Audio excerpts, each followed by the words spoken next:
आने वाले 19-20 दिन तुम्हारे घर पर बाहर से बहुत सारे सामान आएंगे जो तुम्हारे रिश्तेदार, जानने पहचानने वाले और कुछ मेरे भक्तों द्वारा भेजे गए होंगे। खासकर कुरियर के सामान तुम्हारे पास अभी बहुत सारे प्राप्त होंगे। केवल इतनी सावधानी रखना कि जब वो तुम्हें प्राप्त होना तो उसे एक जगह तय कर लो कहाँ तुम्हें रखना है और वहीं पर रखते चले जाना। ऐसा नहीं होना चाहिए कि जो आ रहा है, जब मर्ज़ी हो रही है, जहाँ मर्ज़ी हो रही है वहाँ रख रहे हो। बाकी तुम्हारे घर तक पहुँचे और कोई सामान लौटे नहीं, ये मैं सुनिश्चित कर दूँगा। और जिसका भेजा हुआ सामान लौट गया वो इस कारण क्योंकि जिस जगह से उन्होंने भेजी थी ना, वो सुविधा तुम तक पहुँचने वाली थी ही नहीं, वो उपलब्धि नहीं थी। उन्होंने सही स्रोत का, सही तरीके का इस्तेमाल नहीं किया था, वो उनकी गलती थी। तो इसलिए वो गलती उन्हें ही सुधारनी होगी और वो सुधार भी देंगे, चिंता वाली कोई बात नहीं है। और वैसे भी जब कोई सामान देरी से प्राप्त हो रहा है तो वो किसी खास दिन के लिए चुना गया है ना। मेरे ऊपर विश्वास है ना, तो फिर बस देखते जाओ, सब बढ़िया हो जाएगा। मैंने तुमसे कहा था ना कि तुम शांत रहो, मैं अपने तरीके से सबक सिखा दूँगा। और तुमने देखा, कल वही हुआ। मेरे तरीके से जब कोई सीखता है ना सबक, तो वो बड़ी गहराइयों से सीख जाता है, पूरे जीवन स्मरण रहता है। इसलिए मैंने तुम्हें शांत रहने को कहा था। अब तुम पूरे जीवन देखना, तुम्हें शिकायत का मौका नहीं मिलेगा, कभी भी नहीं। बस तुम थोड़ा सा गुस्सा करना कम कर दो।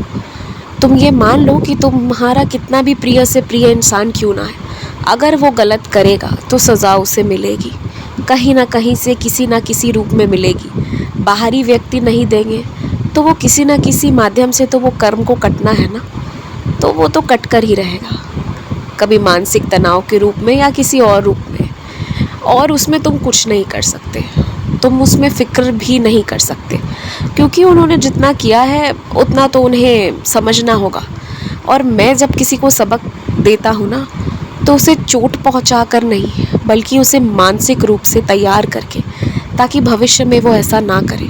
तो तुम घबराओ भी मत, किसी के जान प्राण के लिए घबराओ मत। बाकी सबको ना जो जो कर्म कर रहे हैं उन्हें उसकी सीख मिल जाने दो, वो मिलना ज़रूरी है।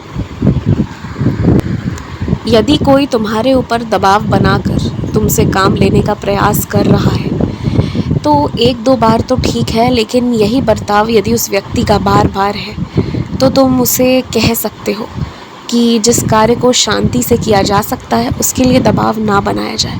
और यदि वो तुम्हें समझने को तैयार नहीं है तो धीरे धीरे उसे तुम अपने जीवन से बाहर निकाल सकते हो, क्योंकि जिसे तनाव लेकर काम करने की, दबाव बनाकर काम करने की आदत होगी उसे होगी।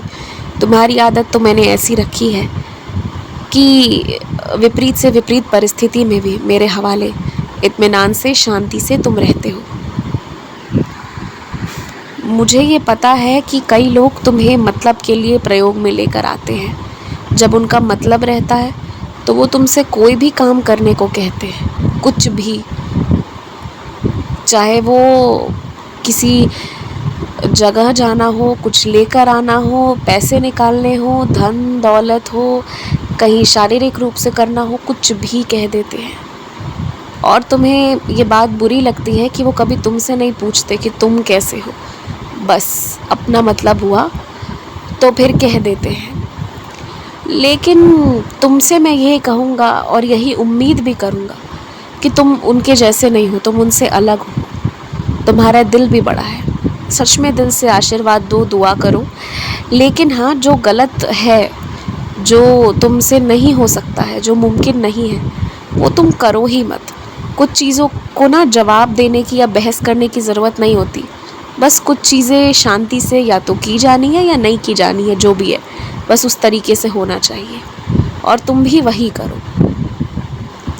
तुम्हारे घर की जो दीवारें हैं ना, जिनमें अलग अलग चीज़ें उत्पन्न हो रही है, कभी वो दीवारें ख़राब हो रही हैं या फिर कभी उस पर कुछ अलग अलग तरह की चीज़ें निकल कर आ रही हैं, दीमक लग रहे हैं या कुछ और हो रहा है, एक बार उसे जड़ से ठीक करवाओ। तुम बार बार ऊपर साफ़ करोगे तो शायद वो साफ़ हो, लेकिन फिर से वही समस्या आएगी। तो उसके ना जड़ के पास पहुँचो, और उसकी जड़ के पास यानी कि वो समस्या कहाँ से उत्पन्न हो रही है ये जानना है ना, तो तुम अपने पड़ोसियों से संपर्क करो, तुम्हें वो बताएंगे। क्योंकि ये समस्या अकेले तुम्हारे घर की नहीं है, बहुत लोगों की यही समस्या है और इसका समाधान निकल कर आएगा। थोड़ा बातचीत करो तब।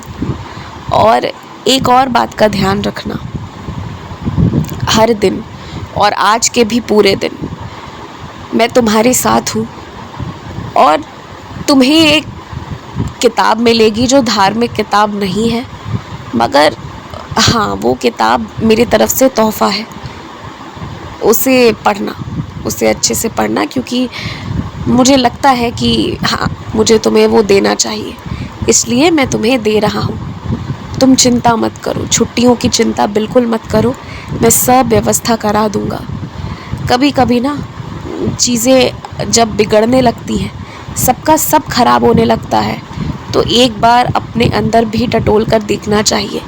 अपने आप से, अपनी आत्मा से अकेले बैठकर बात करो और अपनी गलतियों पर भी एक बार विचार डालो, तो तुम्हें पता चल जाएगा कि क्यों इस तरह से रिश्तों में उथल पुथल हो रही है।